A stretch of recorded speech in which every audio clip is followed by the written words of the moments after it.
Israel is also launching airstrikes in southern Lebanon on Hezbollah. The militant group joined the war in support of Iran earlier this month.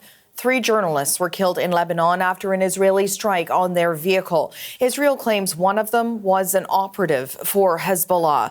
Let's go now to CBC's Julia Chapman, who has been tracking this story for us from London. Julia, what more can you tell us about this?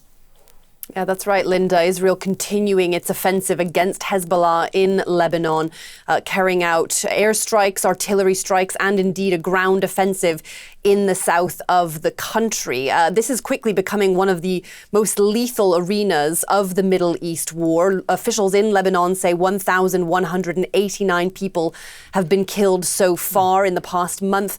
That includes both militants and civilians. And as you were saying yesterday, 3 journalists killed in an attack by Israel in southern Lebanon against their vehicle. They were journalists. One of them was Ali Shoaib, who worked for Al-Manar, an outlet owned by Hezbollah. And it's because of that that Israel says it actually targeted him, claiming he was an operative of the militant group. Now, funerals are being held for these 3 people today. Israel made no mention of the other 2 journalists who were killed in its statement. But Hezbollah has denied that the one they were targeting was working for them in any kind of military capacity.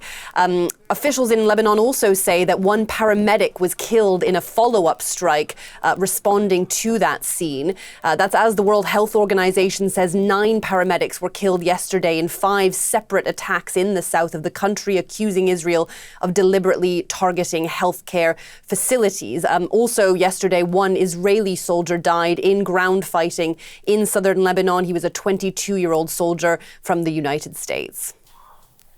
And Julia, meanwhile, the region, wider region, continues to be pulled into this war. Iran continuing its strikes across the Gulf. What more can you tell us?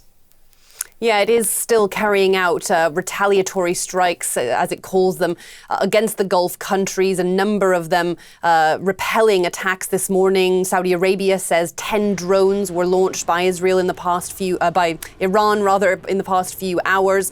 The UAE and Kuwait both say their air defenses have been engaging missiles and drones this morning. And Bahrain has also seen air defenses engaged as well. There have been attacks on aluminum plants. They took place yesterday in the UAE and Bahrain from Iran, which says this was retaliation for US-Israeli strikes against its steel plants in Iran, showing that although, of course, there has been a huge degradation of the Iranian capabilities, it's still able to inflict serious damage on facilities around the region. Julia Chapman reporting in London.